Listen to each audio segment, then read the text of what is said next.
Support for this NPR podcast and the following message come from Wix.com, a web platform for creating your own professional website. Join over 125 million people already using Wix to tell their stories online. Go to Wix.com to create your website today. Newark, New Jersey is taking the concept of a neighborhood watch to a whole new level. They've installed hundreds of cameras around the city to create a virtual block watch. But as New Jersey Public Radio's Karen Rouse tells us, some people don't want to be under surveillance. Newark Mayor Raz Baraka says the new cameras replace the old system that was wiped out during Hurricane Sandy. He says these cameras are different. These cameras are going to be watched. They're going to be watched by our police department, but we're also recruiting our neighborhood and our residents to participate and engage with us to watch their neighborhoods as well. But that engagement goes well beyond the residents. Newark's virtual patrol allows literally anyone on Earth with an email address and internet connection to watch whatever activities the cameras capture. Cars driving through intersections, a young woman leaving a corner store, kids hanging out on a street. 62 cameras are already in operation. By January, there will be 300 that anyone, anywhere can watch, like Adam Schwartz. He's a senior lawyer at the Electronic Frontier Foundation, a civil liberties nonprofit in California. I called and talked him through the Newark Police Department website. All right, so I'm creating my account. And within seconds, he sees a list of locations for the cameras. I can click on one of these cameras and then see what's going on. Schwartz says such easy access to the cameras could have a chilling effect on civil liberties. There are people who, if they are invited to go to a demonstration and they see that one of these blue cameras is up, they might decide they don't want to show up. And it could put black and brown people at risk for being targeted. It's lower income and minority communities where these technologies are deployed, and they lead to more arrests. It's a concern for Newarkers like Linda Carter and Josie Gonzalez.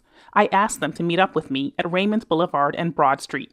That's one of the 62 blocks being monitored by a surveillance camera. We gathered in front of a tax office and watched on my iPhone as the cameras panned back and forth. Those white things, those are the cameras? I can see his umbrella. I can see you. Yeah, that's us. That's us. Yeah, Here we are. I can see you and his umbrella. Here's my red coat.